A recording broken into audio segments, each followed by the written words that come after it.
Aujourd'hui, je voudrais te parler d'un sujet qui me semble fondamental en musculation, qui est encore selon moi, très sous-estimé. C'est, quelque chose, je pense, qu'on ne met pas forcément à sa juste valeur parce qu'on n'y voit pas forcément les bons intérêts. Je parle du fait de se filmer. Alors, je parle, en fait, au fond, du fait de bien faire ses exercices, mais aujourd'hui, je vais te parler spécifiquement du fait de se filmer durant ces exercices. On a tendance à penser que c'est principalement pour partager sur Instagram ses séances, éventuellement pour partager ses records.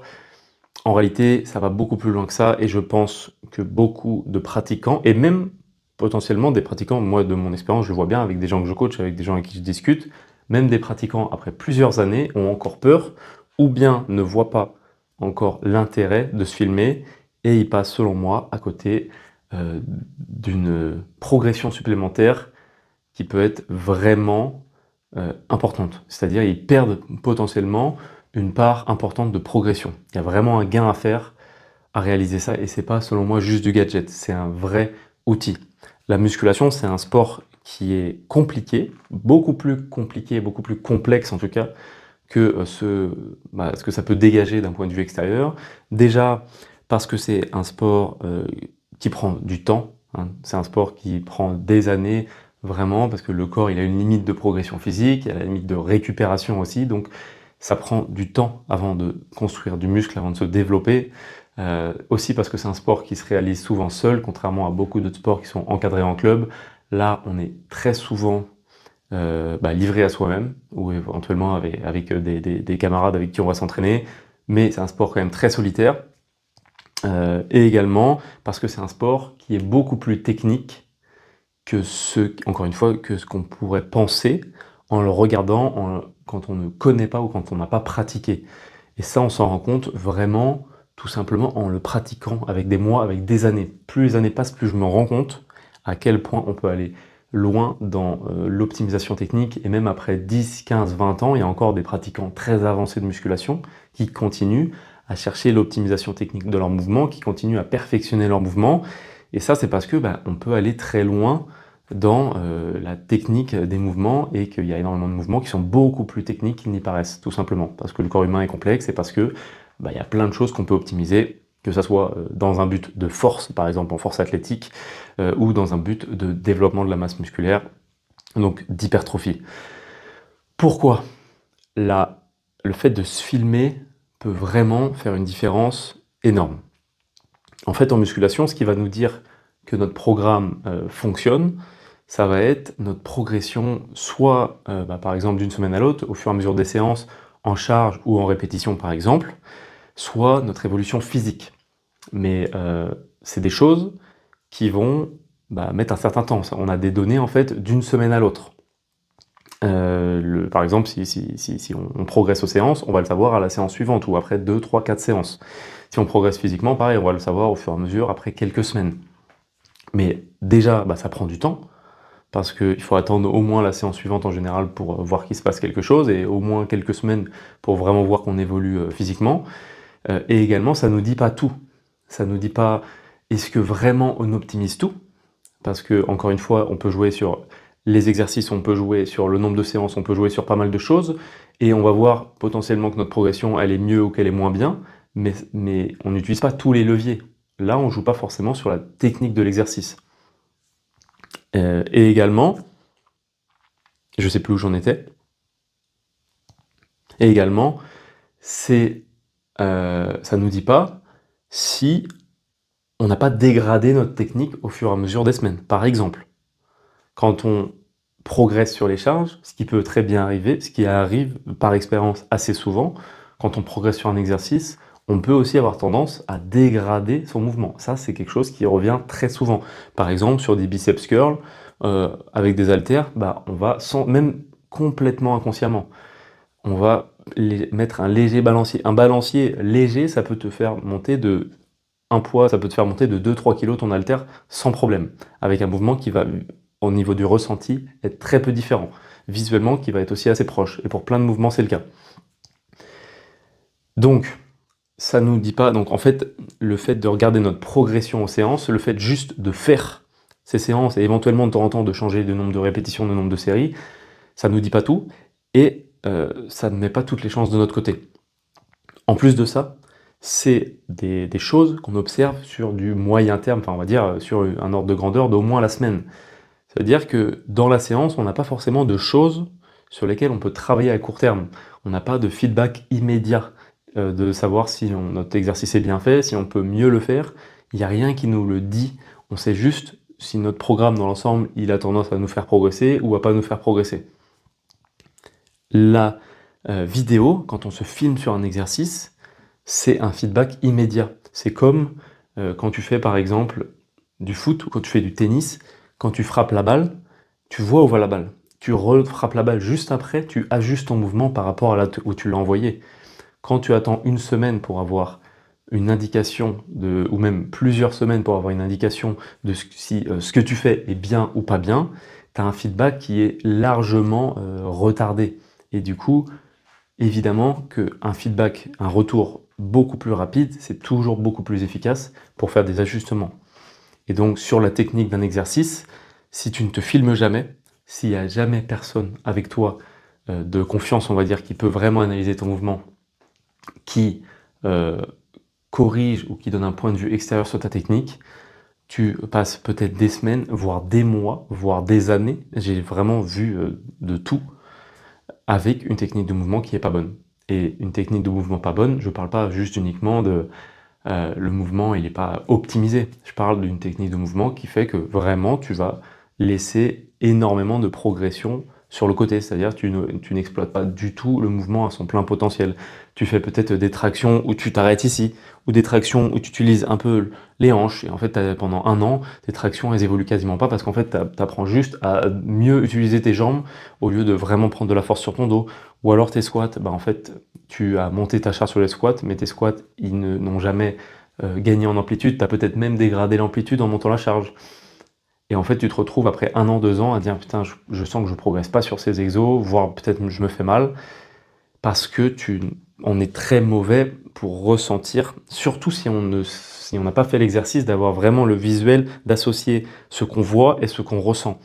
Parce que même après des années, même des pratiquants avancés, parfois on peut se tromper sur notre position par exemple sur le squat. Moi ça m'arrive sur le squat de pas être sûr si je suis descendu vraiment à la profondeur à laquelle je pensais être descendu.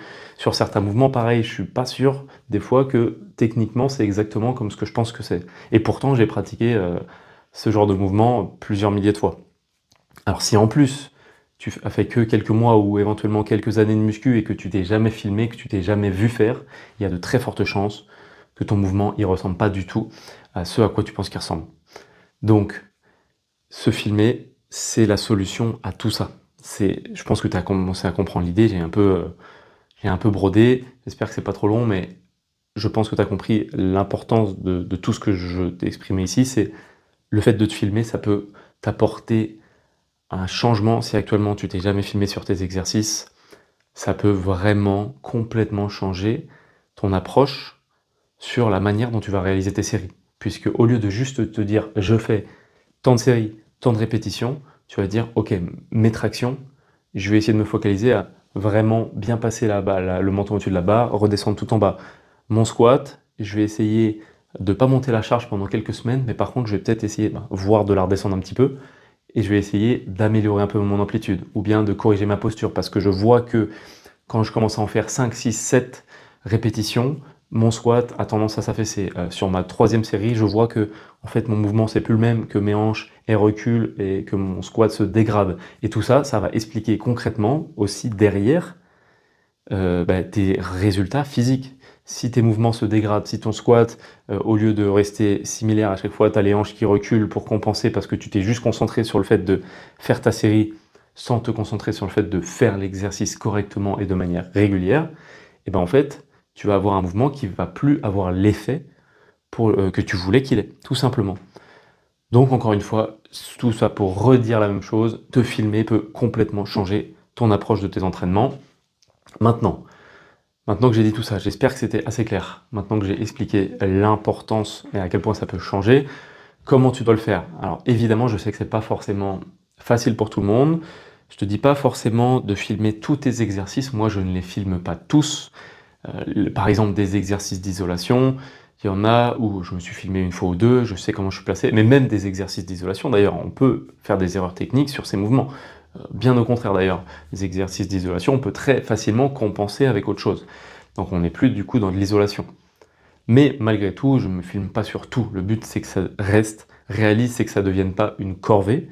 Mais si tu as la possibilité de te filmer sur tes exercices les plus importants, sur par exemple tes exercices de début de séance, ceux qui sont les plus complexes, ceux qui sont les plus importants pour toi par rapport à tes objectifs physiques ou tes objectifs de performance, ceux sur lesquels tu as plus de difficultés, peu importe. En gros, tu peux évidemment prioriser. Et après, d'une séance à l'autre, tu pourras peut-être changer également. À un moment, tu vas te dire, ok, bon, j'ai vu un petit peu mon squat, mes tractions, j'ai vu un peu mon développé couché. Je vais faire un petit check sur mes exercices d'isolation, pourquoi pas. Et voilà, t'es pas obligé encore une fois de faire tous les exos, toutes les séries. Ce qui est pas mal, par contre, je trouve, c'est quand même de faire au moins, de toute façon, en fait, encore une fois, feedback immédiat, ajustement, nouveau feedback, réajustement. Donc en gros, tu fais ta première série, par exemple, encore une fois, de squat. Oh, tu vois que ton squat, tu descends pas très bas, enfin, ça manque d'amplitude. Tu le regardes directement après ta série, pendant ta pause. Tu refais ton squat en refilmant, en essayant de corriger ça, et tu regardes ce que ça donne. Et là, tu as un feedback immédiat, une correction immédiate sur ton exercice, et tu as des ajustements. Bah voilà, tu as un focus sur ta séance immédiat, et tu corriges, et tu vois que tu as bien corrigé. Et après, tu apprends, tu assimiles ça. Comme quand encore une fois, quand on travaille son coup droit au tennis, quand on va travailler sa frappe en football. Voilà. Ok. Donc, je te conseille quand même de filmer plusieurs séries s'il y a des ajustements à faire. S'il n'y a pas d'ajustement, si ton mouvement, tu trouves qu'il est bien, voilà.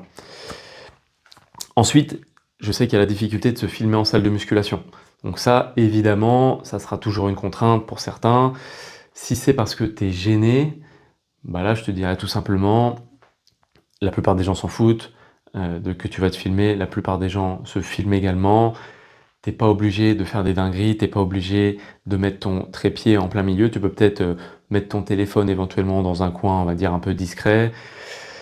Bon, encore une fois, la plupart des gens s'en foutent, hein, de toute façon que les autres se filment. Ça veut pas dire que tu considères que tu es un athlète de haut niveau, c'est pas parce que tu te filmes. Au contraire, ça veut dire que tu veux aussi te remettre en question, et après tu regardes ce que tu fais, enfin voilà, ça fait partie de la musculation. Je sais que c'est pas forcément inconfortable, hein, c'est comme le fait déjà de faire de la musculation, d'aller dans une salle, pour certains c'est déjà une contrainte, c'est déjà une difficulté psychologique, mais en tout cas, voilà, déjà savoir à quel point ça peut t'aider, je pense que ça peut t'aider tout simplement à passer ce cap, potentiellement. Maintenant, peut-être que tu vas pas vouloir te filmer quand il y a trop de monde, peut-être que tu vas pas pouvoir te filmer sur chaque exercice parce qu'il y a trop de monde, c'est trop compliqué. En soi, encore une fois, c'est pas grave, le but c'est pas de te dire il faut que tu filmes tout, chaque séance, mais peut-être que si tu commences à filmer un ou deux exercices toutes les semaines, à un moment où il n'y a pas trop de monde, à un moment où tu sens que t'es pas trop embêté, tu peux poser ton téléphone, tu vois, tu te sens pas gêné, et ben ça peut déjà te donner des premières données. Bon, je me répète, mais tu as compris l'idée. Ou alors tu peux peut-être te faire une séance le matin, à un moment où tu sais où il y a personne, là peut-être tu seras pas gêné. Voilà, je te propose quelques pistes. Je sais qu'aussi, ce qui peut être chiant, c'est de mettre son téléphone. J'ai vu qu'il y avait je sais pas comment on appelle ça, mais des espèces comme un trépied, mais sauf que c'est un support aimanté que tu peux poser sur un rack. C'est beaucoup plus discret, mais ça peut te donner quand même l'avantage d'un trépied. Du coup, je trouve cette solution très intéressante pour les gens justement qui ont du mal à se filmer. Voilà. Et ensuite, éventuellement, sur certains exercices, si tu as du matériel chez toi, si tu t'entraînes chez toi, ou si tu as au moins un peu de matériel pour reproduire des exercices chez toi, tu peux aussi très bien filmer des exercices chez toi. Ça peut être aussi une solution, encore une fois, pour mettre un premier pas dans ça, et tout simplement corriger certains exercices, ceux en tout cas que tu peux reproduire chez toi, sans avoir cette pression de filmer quand il y a du monde. Et dernière solution, dans la même philosophie, ça va être d'aller dans un parc de street workout. Si par exemple on parle de filmer des exercices de street workout, tes tractions, tes dips, et ben tu peux éventuellement aller te filmer dans un parc quand il n'y a personne, parce qu'il y a potentiellement souvent des parcs où à certains horaires tu auras personne, et encore une fois tu peux avoir une solution intéressante pour filmer certains mouvements. Voilà, j'espère que j'ai abordé le plus important, que c'était assez clair. N'hésite pas à me faire un retour en commentaire si ce genre de contenu te semble utile, si tu as des questions, s'il y a d'autres choses dans ce style que tu aimerais que je partage. Dis-moi actuellement, si tu te filmais, dis-moi si tu as des difficultés à te filmer. Tout ça, ça m'intéresse vraiment, ça me fait de la matière, ça me permet potentiellement soit de te répondre dans les commentaires, soit de faire peut-être une autre vidéo, soit de partager aussi sur mes réseaux des contenus pour répondre aux problématiques, bah, justement que les gens rencontrent concrètement. En attendant, je te dis bon entraînement et à la prochaine.